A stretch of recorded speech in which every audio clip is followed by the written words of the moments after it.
존재감을 드러내진 않지만 늘 우리 주변 어딘가에 함께하는 나무. 나무는 왜 심어야 할까라고 묻는다면 여러분의 머릿속에 다양한 이유들이 떠오를 겁니다. 그 중에서도 나무의 가장 큰 역할은 우리에게 깨끗한 공기를 제공한다는 건데요. 최근에는 공기청정기 등의 가전제품을 사용하는 사람들이 늘고 있지만 숲은 그 어떤 비싼 산소 발생기보다 많은 양의 산소를 제공하고 있습니다. 축구장 크기의 30년생 소나무 숲에서 1년간 생산하는 산소는 약 5.6톤. 성인 22명이 1년간 숨 쉴 수 있는 양이고요. 흡수하는 이산화탄소의 양은 약 11톤으로 승용차 5대가 연간 내뿜는 양이라고 합니다. 오, 잠깐! 나무를 베면 안 되죠. 아니, 심는 것도 모자랄 판에 이렇게 마구 베면 어떡해요. 이미 이 숲은 탄소 흡수량도 떨어지고 숲의 탄소 흡수량이 떨어졌다고요? 무슨 말일까요? 사실 산에는 무척 다양한 종류와 나이대의 나무들이 빽빽이 숲을 이루고 있습니다. 하지만 사람도 20, 30대가 인생에서 가장 왕성하게 활동하는 시기인 것처럼 나무도 대부분 20, 30년 사이에 탄소를 가장 많이 흡수하고 30년을 넘어가면서 흡수량이 서서히 줄어든다고 하는데요. 우리나라에서 가장 많이 분포하고 있는 나무들 역시 30년 이후부터 연간 탄소 흡수량이 급격히 저하되는 걸 확인할 수 있습니다. 이러한 사실을 바탕으로 생각해 본다면 후대를 위해서 탄소 흡수량이 떨어지는 나무를 베어내고 새로운 수종으로 숲을 조성하는 것이 필요하다는 말인데요. 그럼 지금부터 탄소 흡수량을 알아볼 나무를 선별해 보겠습니다. 보통 성인 가슴 높이에 직경이 30cm 이상이 되면 성숙한 나무로 분류하는데요. 이 소나무는 직경이 40cm로 대략 50살로 추정. 나무를 베어 더 정확한 나이를 알아보죠.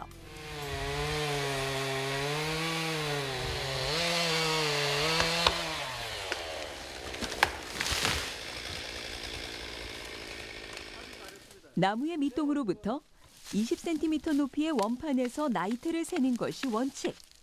하나, 둘, 셋. 이 소나무는 과연 몇 살쯤 됐을까요? 이 나무는 지금 50년생 이상의 나무로 굉장히 좀 오래된 나무죠.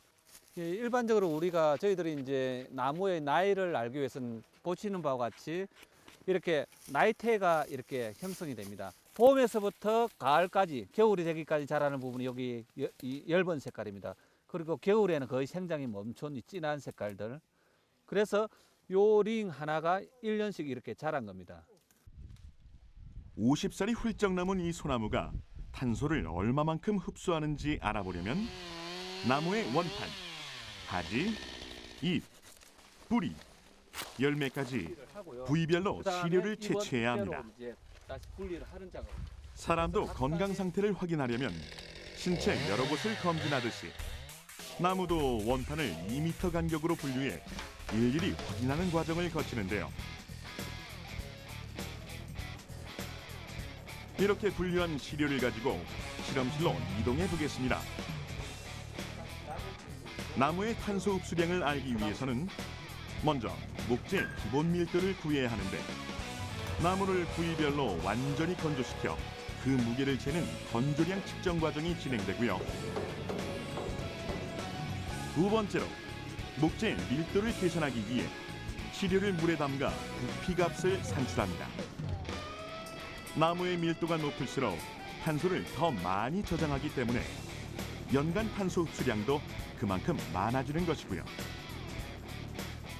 또 연령 분석기로 나이테의 간격을 세밀히 관찰해 나무가 얼마나 잘 자라왔는지도 파악하게 되는데요. 간격이 넓을수록 잘 자랐다는 증거이기 때문에 많은 양의 탄소를 함유하고 있는 것으로 볼 수 있습니다. 이렇게 우리나라의 소나무, 참나무 등 8개 수종을 대상으로 지난 40년간 3천여 개의 숲을 조사한 결과 대부분의 나무가 40년 이후부터 탄소 흡수량의 수치가 떨어지는 것으로 나타났기 때문에 생장이 느려지고 둔화되는 나무는 베어낸 후 그 자리에 어린 숲을 조성하면 다시 생장이 왕성해져 지속적인 탄소 저감 기능을 유지할 수 있는 것입니다. 나무를 똑똑하게 베는 것도 필요하지만 또 하나, 어떤 나무를 심느냐 하는 것도 중요합니다. 나무 종류별 연간 탄소 흡수량을 보면 상수리 나무가 14.6kg으로 가장 높고 잣나무, 낙엽송 등 참나무의 평균치가 소나무보다 높게 나타났는데요. 이왕이면 향후 기후변화에 대응해 수종을 골라 심는 것이 도움이 될 수도 있는 것이죠. 보다 깨끗한 환경을 위해 나무를 심는 것만큼이나 관리하는 방법도 중요하다는 사실. 다가올 식목일에는 나무에 대해 아는 채 좀 해보자고요.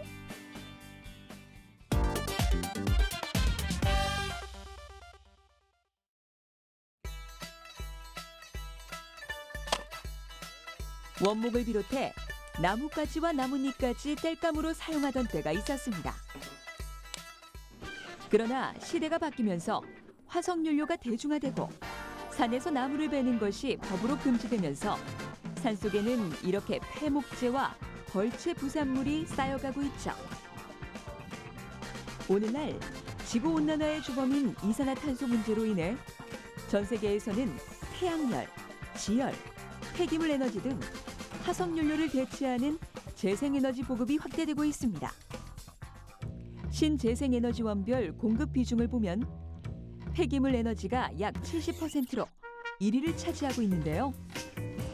폐기물 에너지는 버려지는 종이, 플라스틱, 나무 등의 가연성 폐기물을 분쇄하여 보일러 등 연료로 사용할 수 있는 에너지를 말하며 그 중에서도 목질개 바이오매스의 성장 속도가 빨라지고 있습니다. 현재 우리나라 산림에서 연간 벌채되는 나무의 양은 약 1,000만 세제곱미터 정도이고요. 그중 절반이 실제 산업계에 공급되고 있으며 30%는 벌채 부산물로서 연간 155만 톤의 양이 방치되고 있는 현실입니다. 그렇다면 왜 이들을 활용하지 않고 내버려 두느냐라고 물으신다면 바로 목재 수확 방식의 문제 때문인데요. 기존에는 산속에서 나무를 베어낸 후 그 자리에서 잔가지와 기타 부산물을 쳐내고 매끈한 원목만을 쏙 가져가는 단목 수확 방식으로 목재를 수확해 왔는데 이 방법은 남은 목재 부산물을 따로 또 수거해야 하는 번거로움과 추가 처리 비용이 발생한다는 점, 그리고 목재 부산물의 흙이 뒤엉켜 연료 등으로 재활용할 시 효율이 떨어지기 때문에 선뜻 나서서 활용할 가치가 없었다는 것입니다. 목재 수확을 할 때 단목으로 생산해서 목재만 꺼낸 다음에 수확을 한 다음에 이 벌채 부산물을 별도로 수집하면은 보시는 것처럼 이 흙이 많이 묻게 돼요. 그래서 흙이 많이 묻은 저 원료는 이렇게 치핑을 할 경우에 이렇게 이물질이 굉장히 많이 쌓이게 되는 거죠. 그러면 연료로 사용을 할 때 그 에너지 효율이 좀 떨어져요. 이에 우리나라는 2015년부터 목재 부산물의 활용 가치를 높이고 생산 비용을 절감하기 위해 베어낸 나무를 통째로 끌고 와 나뭇가지 등을 분리한 뒤 목재는 목재대로, 부산물은 부산물대로 따로 수확하는 전목 수확 방식을 채택하고 있는데요. 생산부터 운송까지의 단목 수확 비용에 비해 톤당 18,000원가량 절감할 수 있다고 합니다.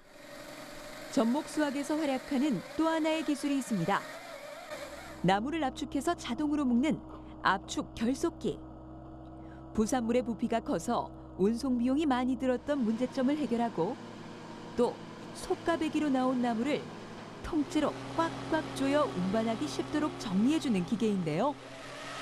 인력 노동, 부산물의 질, 처리 비용 등 모든 면에서 효율적인 셈입니다.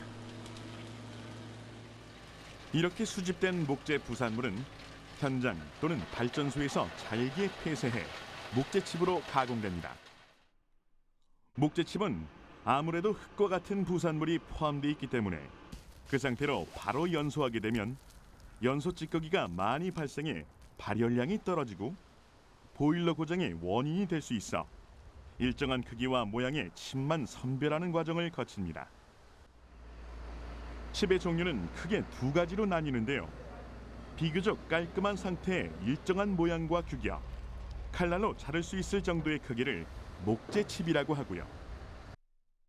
다른 하나는 호그라고 하여 원목 이외의 부산물들을 그라인더로 갈아 만들기 때문에 형태가 일정하지 않습니다. 호그는 목재칩보다 열 효율이 다소 떨어지지만 대신 보일러에서의 걸림 현상이 덜 발생한다고 하는군요. 이렇게 탄생한 목재칩은 우리 마을에서 유용한 연료로 활용된다오. 마을에 설치된 중앙 집중식 난방 시스템입니다. 보일러 가마로 운반된 목재칩이 연소하면서 온수 탱크에 물을 데우고 데워진 물은 파이프라인을 통해 각 가정에 난방을 공급하는데요. 이렇게 목재 연료를 태웠을 때 배출되는 오염 물질에 대해선 안심해도 될까요? 목재칩을 연소하는 경우에는 다른 화석연료에 비해서 질소산화물이나 다이옥신이나 이런 오염 물질들이 훨씬 적게 배출이 됩니다. 특히 질소산화물 같은 경우에는 화석연료와 똑같이 발생할 수도 있지만 이러한 것들은 현재 기술을 통해서 질소산화물이나 이런 부분을 많이 줄이고 있습니다. 그런데 이렇게 타고 남은 많은 양의 재는 또 쓰레기로 남는 것 아니냐고요?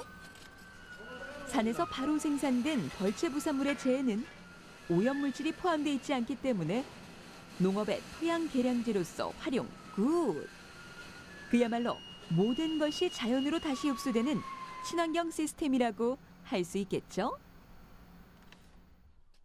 목재칩은 비용 측면에서도 화석연료보다 우수하다고 합니다. 등유를 기준으로 봤을 때 목재칩은 60%, 벌채 부산물칩은 30%의 비용으로 같은 열량을 얻을 수 있기 때문에 연료 비용이 많이 드는 공장이나 시골 마을에서 효자 노릇을 하고 있죠. 이쪽도 화천 쪽이 워낙 춥다 보니까 그 겨울 나는데 들어가는 난방비가 상당히 많이 나가요. 그래서 12월, 1월, 2월 이렇게 이제 겨울 난방비 들어가는 거 보면은 기름보다는 조금 덜 들어가는 것 같아요. 국토의 70%가 산림인 우리나라. 방치되고 있는 목재 부산물을 재생에너지원으로 적극 활용하는 것. 국내 바이오매스 자원을 가장 효율적으로 이용하는 방법이 아닐까요?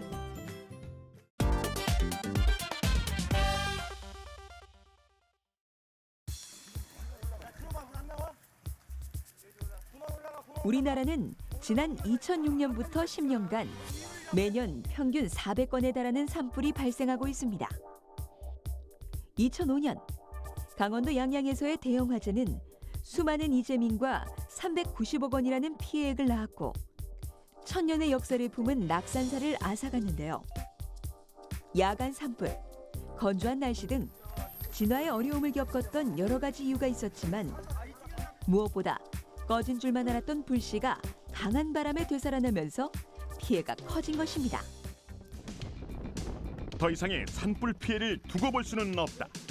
산불을 잡기 위해 해결책으로 나선 주인공. 사람이 타지 않아도 무선 전파에 의해 원격으로 하늘을 나는 항공기 드론입니다. 첫 번째 선수는 우리가 흔히 알고 있는 비행기 형태의 고정익 드론인데요. 준비하시고 쏘세요. 날개 길이만 약 2m. 날개가 움직이지 않는 대신 프로펠러의 동력으로 900m 고도에서 40분가량 비행이 가능하고요. 경로를 설정하면 스스로 비행하는 자동 비행 시스템이 특징이라고 합니다. 우와, 생각보다 속도가 꽤 빠르지 않나요? 최대 시속이 무려 80km라고 하는군요.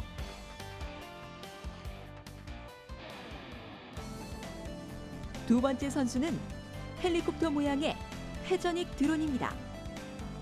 고정익보다는 낮은 고도에서 느린 속도로 비행하며 산불의 이동 경로와 잔불 위치 등을 실시간으로 중계하고요. 또 헬리콥터처럼 프로펠러가 여러 개 장착돼 있는 게 특징인데요. 모터를 중심으로 위아래에 부착해 서로 반대 방향으로 도는 동축 반전형으로 구성되어 있습니다.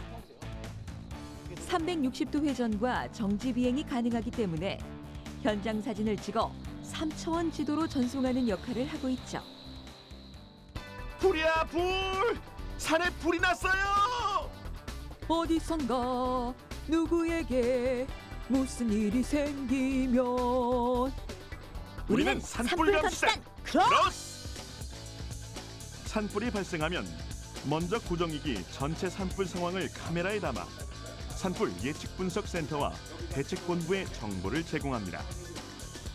그 다음 회전익이 투입돼 현장 영상을 실시간으로 전송. 산불 조기 진화를 돕게 되는데요. 2015년 3월 20시간 동안 살림을 태운 강원도 화천의 산불과 올해 3월 초 강릉에서 발생한 산불에서도 드론의 활약으로 불의 확산 진로나 잔불의 위치 등을 파악할 수 있었다고 하는군요.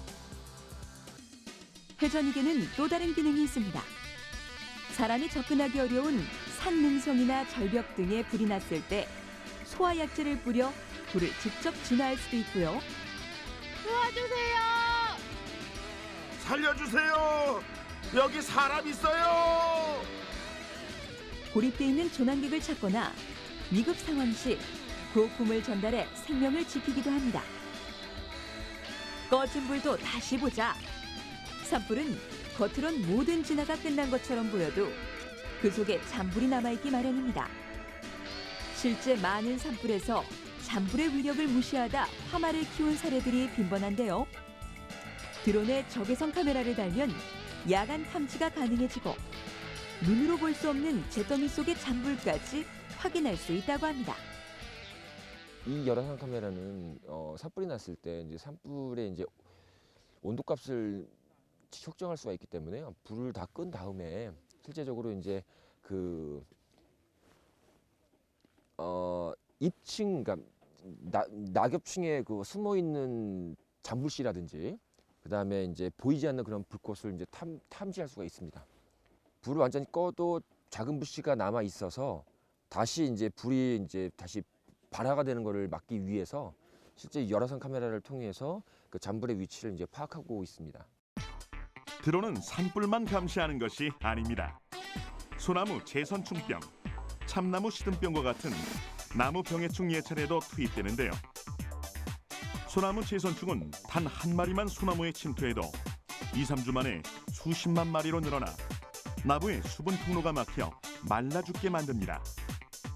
죽은 나무를 찾아 제거하는 방법으로 감염목 확산을 막고 있지만 사람이 산을 일일이 돌면서 병든 나무를 찾아내기에는 시간과 공간의 제약이 많아 초기 방제가 어려운 상황인데요. 이때 드론을 활용하면 사람이 열흘 동안 하는 일을 하루에 마칠 수 있고요. 어느 지형이든 쉽게 확인할 수 있습니다. 또한 제선충병 발생지에 대한 정확한 GPS 좌표를 통해 제선충병이 어느 방향으로 번지고 있는지도 발빠르게 분석할 수 있다고 합니다. 하늘의 산업혁명으로 불리는 드론. 고정익, 회전익, 우리의 푸른 숲을 부탁해.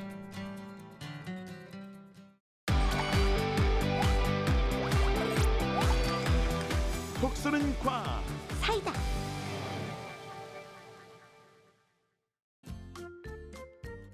와, 내가 좋아하는 국밥이다. 이 국밥에는 이 고추도 함께 먹으면 너무나 맛있죠. 아 매워. 물. 급하니까 물을 제대로 따를 수 없잖아요. 진짜 매워 죽을 뻔했어요. 물을 빨리 따르고 싶다면 절대각도를 이용하면 돼요. 물을 따르는 절대각도? 물을 빨리 따르는 방법. 어떤 것들이 있을까요? 물병을 좀 눌러야 되잖아요. 페트병 입구 쪽을 잘라서 한꺼번에 부는 게 낫지 않을까요? 오, 면적을 넓혀서. 네. 그냥 빛의 속도로 따르면 되지 않나요? 달려가서 그냥 따르면 되잖아요. 뒤로 이렇게 툭툭 치면 되지 않을까요? 여기랑 페트병 생각하시고 시작. 아, 거기 물 나오는 부분입니다. 아, 그냥 들고 마시면 되죠. 한 20도. 20도 한 어느 요 정도? 정도, 요 정도. 그럼 저는 이렇게죠. 90도? 90도. 남자친구. 180도요. 이 90도 상태에서 이 바늘이 세워진 상태에서 75도 정도를 기울이면 물이 잘 나올 것이라는 생각을 해요. 물을 빨리 따르는 방법은 바로 각도에 있다는 말씀. 그렇다면 30도, 45도, 90도의 조건으로 과연 어떤 각도에서 물이 가장 빨리 나올까요? 우선 30도로 따라 볼까요? 준비하시고 시작! 콸콸 잘 나오는 물. 이 정도의 빠르기라면 금세 페트병 한 병을 비울 기세인데요. 어라라! 시간이 흐를수록 점점 줄어드는 물줄기. 페트병 속에 아직 물이 남았는데 더 이상 물이 나오지 않네요. 이번엔 45도로 물을 따라 볼까요? 시작! 30도와 마찬가지로 활활 나오기 시작한 물줄기.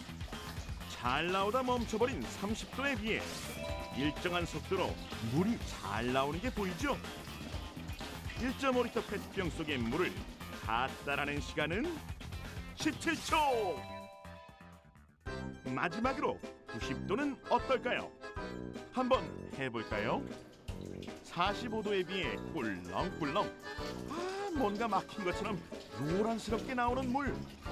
그래도 물이 다 나오지 못했던 30도에 비해 빠른 18초에 1.5리터 페트병을 비워냈습니다.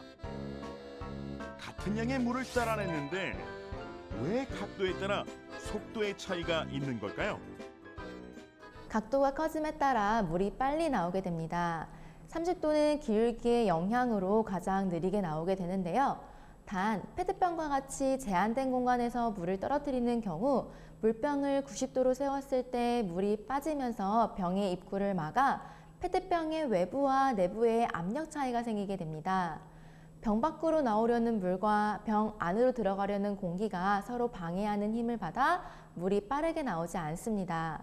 따라서 30도일 때 가장 느리게 나오고 그 다음 90도, 그 다음 45도일 때 가장 빠르게 나오게 됩니다. 물을 빨리 따르는 절대각도 45도. 이제 적절한 압력과 기울기로 시원하게 즐기세요. 내 대포알을 받아라! 빵야 빵야! 에이 뭐야, 맥없이 떨어져 버렸네.